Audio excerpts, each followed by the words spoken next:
Ask this question to yourself. If Somalis are homogeneous, same culture, same language, same tradition, same whatnot, same everything, why are we so divided and so uncompromising, so irreconcilable for the past over 2 decades? Why? What is the difference? If we have everything same, what is the problem? Another major myth that Somalia is suffering from is as he mentioned, my colleague here, is a superiority complex. In other words, they adamantly deny, they adamantly in denial of being identified as Africans. Subsequently, this created a Somalia that is in Africa, but not of Africa. Therefore, in reality, Somalia is a nation that holds together people of different cultures, different customs, different traditions, different language, and different values, different destiny. However, they theoretically share the Islamic religion of Sunni sect. By the way, being diverse does not mean we cannot live together. We can. Being diverse does not mean we can't find a modern and flexible system that respects our differences. We can find. We can live together and we can be diverse.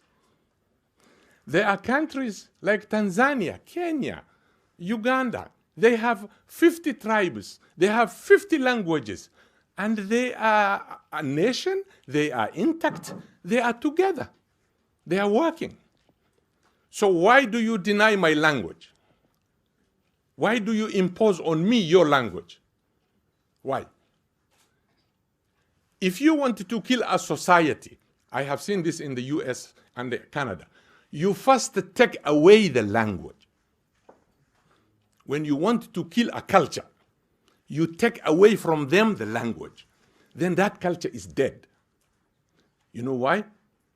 Because you are adopting another language and you are always told, no, you are not the master of the language. Stand behind. Because you adopted this language. It's not your language. So many young men in my country, in Somalia, they have been robbed of their culture.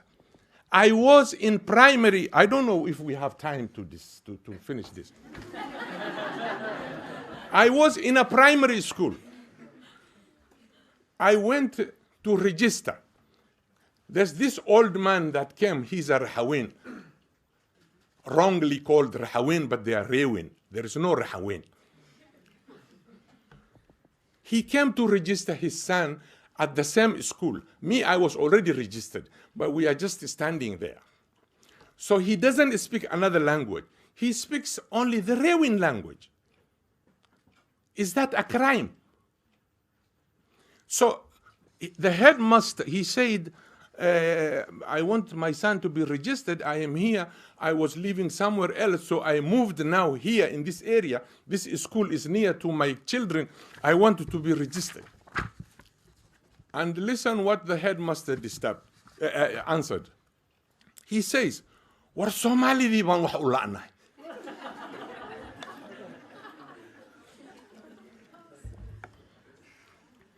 You're laughing now, but what does he feel, this young kid, at that age of 5, 6 years old?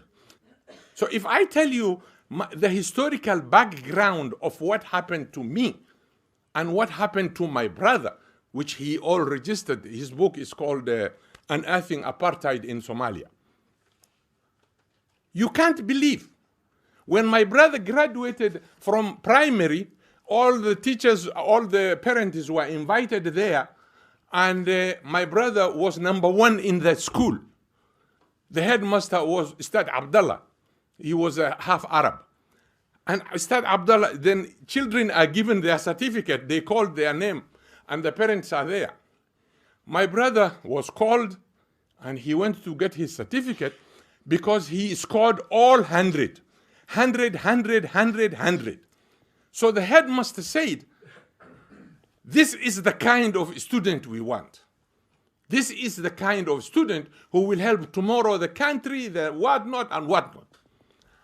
And an old parent stood up and talked to the master and said, war hadda ma waxaadna leedahay caruurteen oo dhan ma addoonkaasaa ka badiyey.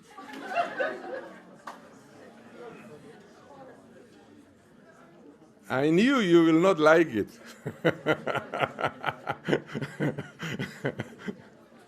You see, my brother scored 100 in every point because I am a Bantu. My brother is a Bantu or a Jarer, whatever you want to call it locally. So a parent from the dominant clan Somali says, he told the headmaster, are you trying to tell us all of our children were defeated by this slave? Because we are considered a slave in Somalia. Not only we, every African Negroid-looking person, if your nose is big, if your hair is kinky, you are a slave. I don't know who owns me. I'm looking for my master, I don't see yet.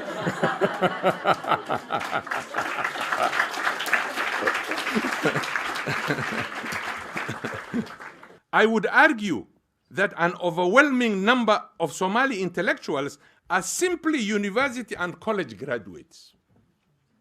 Because education which does not bring about a transformation in the consciousness of the educated is hardly beneficial to the individual, let alone to society. If you are educated and the education is not bringing any transformation in you, you still go back to your tribe. You still go back to the nonsense of calling me, or Adon Batai, Bidda Batai, which I don't understand.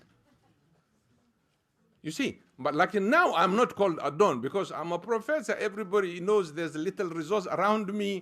Everybody will come.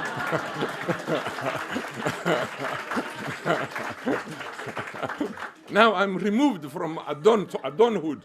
Now we're Sudan way. I'm Sudan. I'm not Sudan. Adon.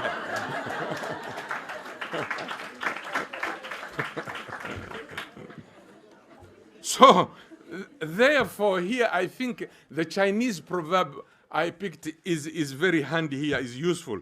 It says, to know and not to act is not to know. If you know something, you don't act on it, then you don't know it. So, I wish we had enough time.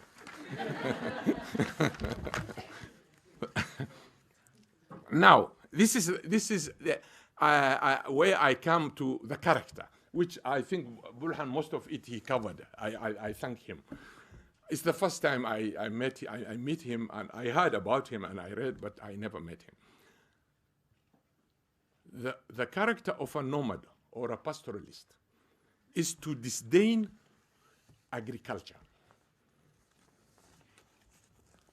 Not only that, to disdain any manual job. They don't want to do anything that involves handwork. How do you progress? How do you develop? You tell me. These missiles that are being sent, this technology that is happening among the Japanese and all this, do you think it came because of Gabay? No. It started with a hand. And now I am doing the handwork. You insult me because of doing the handwork. Kabaha lagu tolay. Borsa lagu sameye. You respect the Italian who makes the shoes and the handbag. But the one who is with you, who's a Somali who makes the shoe, the knife, the metal, you derogatively abuse. Ask yourself, are you intelligent really? We will come to the intelligence.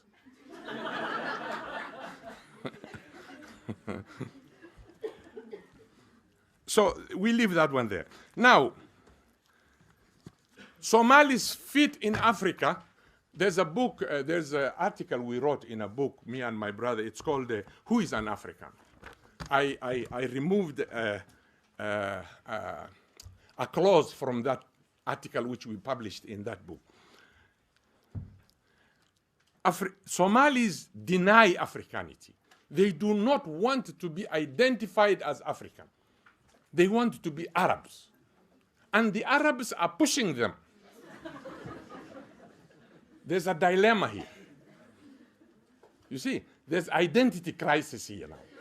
I don't have identity crisis.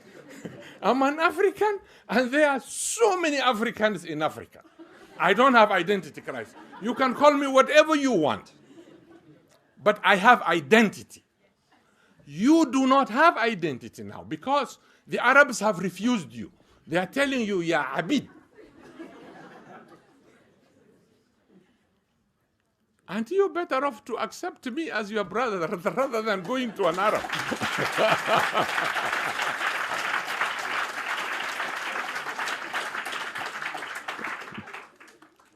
So we called Somalis in that article Africanity by accident of geography.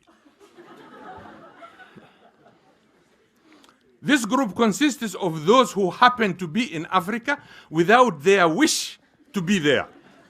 Individuals who found themselves living in the continent by virtue of circumstances beyond their control. In other words, circumstantial Africans. Members of this group are not pleased to be identified with negritude or blackness, be it by value, ideology, culture, ethnicity, or any other quality except by the accident of being in Africa, of existing on the continent. So, the only time that a Somali nomad or a pastoralist, and I have nothing against nomads, the only time he or she will accept to be an African, or she or he may instantly turn around from Arab to Africa, is if she or he encounters discrimination of identity, denial from that group. And I have seen this in Egypt. I have seen it in Saudi Arabia, and I have seen it in Canada. I'm a Canadian by, naturalization. You see? So in Canada, they come to complain. I was teaching at York University in Canada. ورنا على عبودك قال هذا والله والله مثل كلا الصع. And I tell them, welcome to the real world.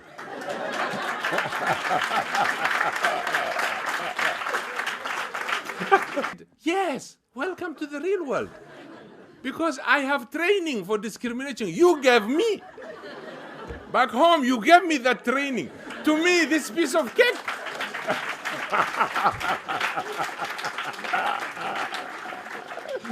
I never felt even single day in Canada that I was discriminated. Never. Because I was already prepared by you guys. Imagine when Somali language was being written. They all picked from the nomadic group. Those who wrote the language. And look how they underestimated other languages. When they found a word that does not exist in the Somali language, they went to borrow it from Arab language. What about the other languages who exist here? Maybe they have that word. Why don't you respect and borrow from them? I am hoping you guys are students and intellectuals towards intellectuality or academia. I hope you will change your way of thinking. Because if we continue this way, what is happening there, we are doomed. Believe me.